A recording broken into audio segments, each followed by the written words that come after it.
Hello friends, this is Jitendra Singh. Welcome to exam trips. Exam trips पर आप सभी का एक बार फिर स्वागत है। और आज हम स्टार्ट करने वाले हैं नोबेल पुरस्कार। पहला टॉपिक हमारा रहेगा नोबेल पुरस्कार और दूसरा टॉपिक हमारा जो रहेगा वो एक खेल संबंधित इम्पोर्टेंट टॉपिक है जो ऑलरेडी आप लोग को पढ़ाया जाएगा। ओके, इसके साथ साथ एक प्रश्न और नीचे हमने ले रखा है, तो इसमें इसमें मात्र हमने 3 टॉपिक ले रखा है और इन्हीं 3 टॉपिक्स में आपके लगभग 4 क्वेश्चन, लगभग 4 प्रश्न आपके आएंगे लगभग।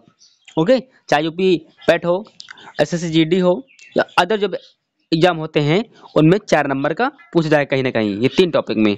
उसके साथ साथ अगर आपने इस वीडियो को स्किप कर दिया तो अपने एग्जाम में कहीं ना कहीं आप 2 या 3 या 4 नंबर आप स्किप कर जाओगे। ओके, इसलिए इस वीडियो के आप लास्ट में अगर आप वॉच करेंगे, बने रहेंगे, तो आपके सारे डाउट्स क्लियर हो जाएंगे। ओके, अगर आप चैनल पर नए हैं तो चैनल को सब्सक्राइब करके बेल आइकन को ऑल प्रेस प्रेस कर लीजिए ताकि मेरे द्वारा जो क्लासेस आपको दी जा रही हैं आप तक पहुंच सके। तो समय को बर्बाद ना करते हुए, मेरा नाम है जितेंद्र सिंह और आज हम स्टार्ट करने वाले हैं नोबेल पुरस्कार। तो हम नोबेल पुरस्कार के बारे में प्रॉपर तरीके से पढ़ने वाले हैं, इनका तरीका बताने वाले हैं। ट्रिक नहीं, ट्रिक का बाप है जो आपको लोगों को बताया जाएगा।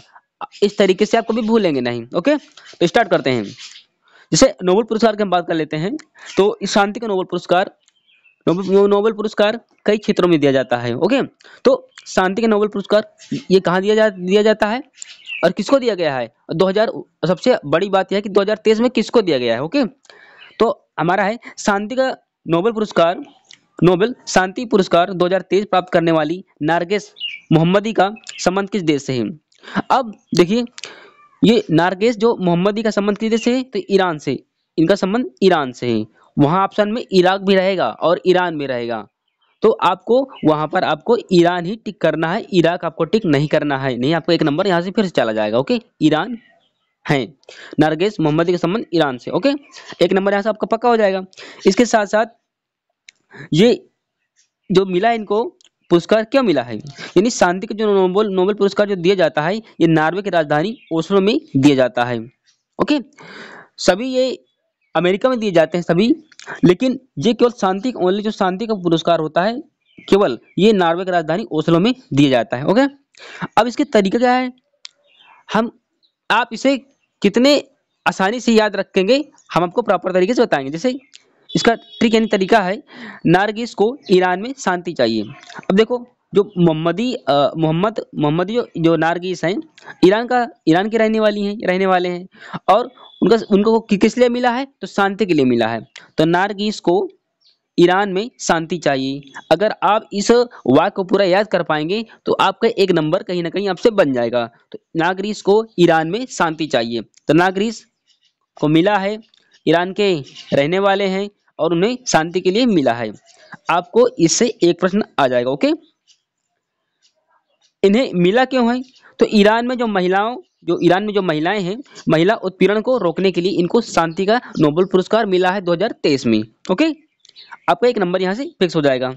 इस साथ साथ हम बात कर लेते हैं कि जो पहला शांति का नोबेल पुरस्कार किसको मिला और कब मिला। तो जो शांति का नोबेल पुरस्कार जो पहला मिला है वो 1901 में मिला है। ओके, इसके साथ साथ जो हेनरी ड्यूनेट है और फ्रेडरिक पैसी है, इनको शांति का नोबेल पुरस्कार मिला है 1901 में, इन्हें फर्स्ट बार मिला है। तो ये जो प्रथम बार या फर्स्ट कौन है या फर्स्ट कभी कभार आपसे पूछ लेगा, ये पहला, इसलिए पहला बहुत इंपॉर्टेंट आपके लिए। ओके, ध्यान रखिए। और सबसे युवा जो शांति का नोबेल पुरस्कार मिला है, किसको मिला है? ये 2014 में मिला है, ये मलाला यूसुफजई को। और ये 17 वर्ष की मुझको लगता है लड़की है। और ये सबसे अच्छी बात ये है, मतलब अच्छी कहो या घटिया बात कहो, ये पाकिस्तान की एक लड़की है और 2014 में उस 17 वर्ष की लड़की को मिला है शांति का नोबेल पुरस्कार। ओके, अब बात करते हैं सर्वाधिक नोबेल पुरस्कार शांति में किसको मिला है। तो आपकी जो रेड क्रॉस संस्था है, 3 बार उसको शांति के लिए नोबेल पुरस्कार उसको मिल चुका है। किसको? रेड क्रॉस संस्था को 3 बार। ओके, अब बात कर लेते हैं और जो हमारे और जो हैं स्लाइड नंबर हम 2 पर चलेंगे अपनी, ये स्लाइड नंबर 2 है। अब हर ट्रिक हर तरीका इसमें आपको पसंद आएगा। ओके, इसलिए आप इस वीडियो को स्किप नहीं कर सकते, नहीं तो आपके एग्जाम में आप 2 या 3 नंबर आप स्किप कर जाएंगे। ओके, अब बात कर लेते हैं भौतिकी का नोबेल पुरस्कार 2023 में किसको मिला है। तो देखो पियरे एगो एगो स्ट्रिंग एगो स्ट्रिंगी, मतलब कितनी घटिया घटिया इसके शब्द है, कितने नाम है। फ्रेंके क्रांच, एनी एल हुइलियर, मतलब इसके बहुत अलग अलग डिफरेंट नाम मिलेंगे। तो आपको पूरे पूरे नाम याद नहीं करने हैं, ओके। इसलिए एक तरीका से आपको याद कराए जाएंगे, ताकि अगर आपको ये पूरा वाक्य अगर ध्यान में रहेगा तो आपको याद कर पाएंगे, ओके। तो इसका तरीका क्या है, भांग पीकर फेरे लिए एनिनी प्रकाश के साथ। एक तरीका है कि अगर आपको अगर ये पूरा वाक्य याद रहेगा तो आप एग्जाम में 1-2 नंबर को आप फोड़ कर आराम से आ जाएंगे। अब कोई दिक्कत यहाँ पर मतलब आपको कोई दिक्कत होगी नहीं। अब भांग से क्या होगा आपका भौतिकी का। अब पीकर से क्या होगा, पीकरे जो पियरे आपके हैं, पियरे एगो एगो स्टिनी, ये पियरे पीए स्पीकर से हो गया पियरे एगोस्टिनी की। और फेरे से हो गया फ्रेंक, जो फ्रेंके है, फ्रेंके क्रांच, ये इनके पीफे से ये हो गया। और एनी से हो गया एनी एल हुइलियर। और मिला किसकी, अगर इन तीनों का मिला है तो किसके लिए मिला है, तो इन्हों को प्रकाश के लिए मिला है, ये भी भौतिकी का है। तो आपको पूरा पूरा इनके नाम नहीं याद रखने हैं, नहीं तो वैसे तो आप याद करते करते इनको भूल जाएंगे, ओके। अगर इस आप तरीके से याद करेंगे, आपको प्रश्न में ऐसे देगा कि निम्न में से किस व्यक्ति को भौतिकी का नोबेल पुरस्कार मिला है या भौतिकी का नोबेल पुरस्कार नहीं मिला है। आप इस तरह आपको याद कर आपके प्रश्न एग्जाम में आएंगे, ओके। भा से भौतिकी, पी से पियरे, और फेरे फेरे से फेरे से नहीं फेरेंगे, और एनी से एनी एल हुइलियर। यानी आपको पूरा पूरा उनका नाम नहीं याद रखना है, छोटा याद करना है, तभी आपको आसानी से याद हो जाएगी, वरना आप लोग भूल जाएंगे, ओके। अब बात कर लेते हैं हम साहित्य का। साहित्य का नोबेल पुरस्कार किसको मिला है 2023 में। तो साहित्य का नोबेल पुरस्कार मिला है जान फांसे को। अब इसमें इसका भी एक तरीका है, लिखा है साहित्य में ना फंसे जान। अब जो 2023 का उसका साहित्य जो नोबेल पुरस्कार मिला है वो जॉन सॉरी फंसे जान को मिला है। और ये किसमें साहित्य मिला है, इसीलिए इसका तरीका है ट्रिक है कि साहित्य में ना फंसे जान, ओके। अब बात कर लेते हैं रसायन का नोबेल पुरस्कार 2023 में किसको किसको मिला है। तो एलेक्सी 1 टन रसीली मैगी लाई, ये तरीका है, आप इसे आसानी से याद कर सकते हैं। अब देखो एलेक्सी से क्या हो गया, एलेक्सी एक ही मोव, ठीक है। और 1 टन से हो गया 1 टन, इसका कोई नहीं, 1 टन का कोई नहीं बनेगा, ओके। फिर होगा रसीली से भी कोई, रसीली से भी कोई नहीं बनेगा, लेकिन रसीली से आपका बनेगा कुछ नहीं बनेगा। और मैगी से बनेगा मोगी वो बंडी। और आपका हो गया मैगी से, अल्लाह से बन गया आपका लोइस ब्रूस, ओके। तो रसायन का नोबेल पुरस्कार 3 को मिला है, एलेक्सी को मिला है, और मैगी से बन गया मोगी, और लाई से मिल गया लुइस ब्रूस, ओके। तो 3 व्यक्ति को यहाँ पर मिला है रसायन का नोबेल पुरस्कार। अब बात कर लेते हैं हम चिकित्सा का नोबेल पुरस्कार किन किन व्यक्तियों को मिला है। ये मात्र 2 व्यक्तियों को मिला है, ओके। इसका इसका क्या है, तरीका क्या है, तो भूखा काका एक तरीका है, इसको आप आसानी से याद कर सकते हैं, इसलिए बेहतर तरीके से आप लोग को प्रॉपर तरीके से दिया जा रहा है। ठीक है, भूखा काका मेरी विस्की दवाई में मिलाकर पी गया। अब ये चिकित्सा का है। अब भूखा, भू से क्या हो गया, हंगरी, हंगरी माने क्या होता है भूखा। और ये हंगरी किस लिए लिखा है, क्योंकि जो ये कैटालीना है ये हंगरी के रहने वाली है, इसलिए इसका संबंध किससे है, ये हंगरी के रहने वाली है। नाम क्या है, कैटालीना है। इनका पुरस्कार किसके लिए मिला है, इनका चिकित्सा के लिए नोबेल पुरस्कार मिला है। किसे मिला है, 2023 में मिला है, ओके। फिर है मेरी विस्की, तो में से मेरी, और मेरी कहाँ पर की रहने वाली, वे अमेरिका, यानी अमेरिका यानी कि यूएसए जो इसको आप बोलते हैं। और विस्की हो गया विस्मैन, ओके। अगर दवाई है तो दवाई किसके लिए होती है, दवाई चिकित्सा के लिए आपकी दवाई होती है। तो जब कभी आपको दवाई शब्द आ जाएगा तो हाँ आपके माइंड में सेट हो जाना चाहिए कि हाँ ये चिकित्सा का नोबेल पुरस्कार 2023 का है, ओके। तभी ये पूरा तरीका पूरा ट्रिक है, भूखा काका मेरी विस्की दवाई में मिलाकर पी गया, ओके। इस तरह से आप इसको याद रख सकते हैं। अब बात कर लेते होते हैं, देखिए आप आपको एक बार में याद नहीं हो सकते, जब हमें नहीं होते क्योंकि हम कई बार पढ़ते हैं, ओके ओके। तो आप लोग इसको एक सुबह मीटिंग आप तो पढ़ ही रहे होते हैं, और जब आप कहीं पर जा रहे हो या भोजन कर रहे हो, कहीं पर टहल रहे हो, तो इस वीडियो को लगा कर के 1 पॉइंट मतलब 1.5 गुना स्पीड में या 1 गुना स्पीड में यानी नॉर्मल में आप लगाकर सुनेंगे 2 से 4 बार में आपका अवश्य ही याद हो जाएगा। ओके, हम आपको विश्वास दिलाते हैं ऐसा। और अगला जो हमारा टॉपिक है और जो हम एशियन जो आपको जो गेम होते हैं उनको हमने एक टॉपिक ले रखा है। इसके साथ साथ 1 मिनट, हाँ, जो आपकी ये अंडर जो 90 में जो 19वें नंबर का जो एशियाई खेल है ना, जो भारत उसमें ऑलरेडी जो चाइना में हुए हैं, उसमें इंडिया ने लगभग 107 पदक जीते हैं। ओके, तो ये आपके लिए बहुत इंपॉर्टेंट है और आपसे एक प्रश्न इससे पूछेगा।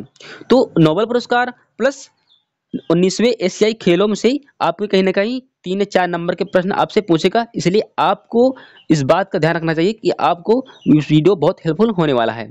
तो ऐसी वीडियो पाने के लिए आप हमारे चैनल को सब्सक्राइब करके बेल आइकन को ऑल प्रेस प्रेस कर लीजिए। ओके, अब हम बात करने वाले हैं जो आपका है 19वें एशियाई खेलों में जो भारतीय दल ने जो कुल पदक जीते हैं वो कितने पदक जीते हैं, इसमें स्वर्ण कितने हैं, ब्रॉन्ज कितने हैं और सिल्वर कितने हैं। अब बात कर लेते हैं कि टोटल जो भारत ने जीते हैं, भारत ने टोटल 107 पदक जीते हैं। अब वहां पर आपसे पूछ लेगा कि जो 19वीं एशियाई खेलों में जो भारतीय दल ने टोटल कितने पदक जीते हैं, तो भारत ने कुल 107 पदक जीते हैं और अब तक का सबसे सर्वश्रेष्ठ ये स्कोर रहा है इंडिया का यानी हमारे भारत का। ओके, अब बात कर लेते हैं इसमें कितने कितने पदक कौन कौन जीत के लाए हैं। तो इसमें 28 गोल्ड हैं। ओके, और इसमें 38 सिल्वर है और 41 ब्रॉन्ज है। अगर आप इन सभी को आप काउंट करेंगे, मिला देंगे तो पूरे 107 हो जाएंगे, पूरे 107 पदक जीते हैं।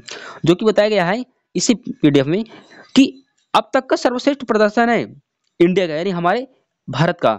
इसका शुभंकर क्या है, इसका शुभंकर मोस्ट इंपॉर्टेंट है, कहाँ पर हुआ, इसका शुभंकर क्या है और पदक तालिका में इंडिया का स्थान क्या है, ये आपके लिए बहुत इंपॉर्टेंट टॉपिक है। ओके, अब शुभंकर क्या है इसका, चेन चेन चांग चांग लियांस लियान। तो मतलब इसके शब्द से मालूम पड़ जाएगा कि हाँ ये चाइना में हुआ है।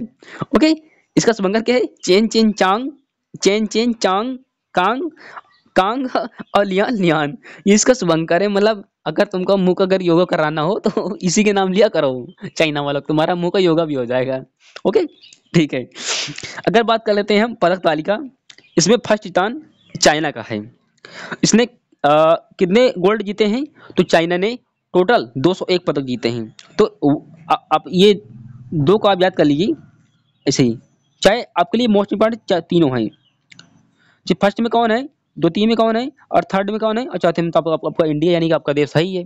तो फर्स्ट स्थान कितना है, किसका है, तो फर्स्ट स्थान चाइना का है जिसने 201 गोल्ड जीते हैं। और इसकी जो टोटल पदक की संख्या है ना, तो टोटल पदक इसने जीते हैं 343 पदक इसने जीते हैं, किसने, चाइना ने। ओके, अब बात करें जापान, इसका जो 19वें एशियाई खेलों में सेकंड स्थान जापान का है। तो जापान ने कुल 52 पदक जीते हैं, जिसमें सॉरी मतलब 52 गोल्ड जीते हैं। लेकिन अगर टोटल पदक की बात कर लेते हैं तो टोटल पदक 188 इसमें जीते हैं, किसने, जापान ने। अगर आप कोरिया की बात करेंगे तो कोरिया ने टोटल 42 गोल्ड जीते हैं, जिनमें से 42 गोल्ड है। लेकिन अगर टोटल पदक की बात की जाए तो इसने जीते हैं 190। वही चौथे नंबर पर आपका इंडिया जाता है यानी आपका देश यानी भारत। इसने कुल कितने गोल्ड मेडल जीते हैं, तो 28 यानी 28 गोल्ड जीते हैं और टोटल इसके जो पदक की संख्या है 107 है। अब इसका अर्जुन कहाँ पर हुआ था, यानी 19वें एशियाई खेलों का जो भारत जो खेल हुए थे उसका अर्जुन कहाँ पर हुआ था, तो चाइना में हुआ था। जो हंगजू है ना, हंगजू, ये चाइना में हुआ था। और इसका शुभंकर क्या है, Chen Cheng Kang Kang Liang Liang. Okay, आपका 5 से 6 नंबर का इसमें आपका बन जाए, कोई दिक्कत की बात नहीं। अगर इससे प्रश्न आए आपका छूटा तो आप इसके जिम्मेदार होंगे, क्योंकि मैं अपने तरीके से बेस्ट से बेस्ट कंटेंट आपको देने का प्रयास कर रहा हूँ। ओके, अब बात कर रहे हैं हम इसमें गोल्ड किसने जीते हैं, ब्रॉन्ज किसने जीते हैं और सिल्वर किसने जीते हैं। ओके, तो बात कर लेते हैं कि फर्स्ट गोल्ड है इंडिया ने जब ये 19वें जो गेम चालू हुआ था, 19वें क्रम का है, कहाँ का है भाई, 19 एशियाई खेल है। जो जब ये स्टार्ट हुआ था तो पहले नंबर में यानी शूटिंग में निशानेबाजी में गोल्ड जीता था। ओके, जो फर्स्ट गोल्ड मेडल था वो निशानेबाजी में इंडिया ने जीता था, जो 19वें एशियाई खेल है। ओके, अब हम बात करते हैं सेकंड इसका जो और बहुत सारे इसमें गोल्ड जीते हैं, जिसमें पारुल चौधरी ने 5000 मीटर में इसने गोल्ड जीता है। ये जितने गोल्ड वाले हैं ना, आपको इसको याद करके रखना है भाई। गोल्ड आपसे पूछेगा। जो महिला क्रिकेट की टीम है ना, उसने भी गोल्ड जीता है, और जो पुरुष की जो क्रिकेट टीम है उसने भी गोल्ड जीता है। यानी महिला और पुरुष दोनों की टीमों ने गोल्ड जीता है। अब बात कर लेते हैं कि 41 वर्षों बाद भारत ने घुड़सवारी में गोल्ड जीता है 41 वर्षों के बाद। अब बात कर लेते हैं कबड्डी में। कबड्डी में कबड्डी भारत की देन है, और मेल में और फीमेल में दोनों में गोल्ड जीता है। तो चाहे वो आपका महिला क्रिकेट हो, चाहे पुरुष क्रिकेट हो, या कबड्डी हो, या मेल कबड्डी हो या फीमेल कबड्डी हो, सभी ने गोल्ड जीते हैं। ओके। अब लिखा है साउथ मेन टीम ने गोल्ड जीते हैं। जो साउथ मेंस की जो टीम होती है उन्होंने भी गोल्ड जीते हैं। फिर लिखा है शूटिंग में फर्स्ट गोल्ड, ये सिफत कौर, ये समरा, इन्होंने भी गोल्ड जीता है। किसमें? शूटिंग में। और बहुत सारे हैं यहाँ पर। हाँ, अब बात कर लेते हैं अब तीरंदाजी में।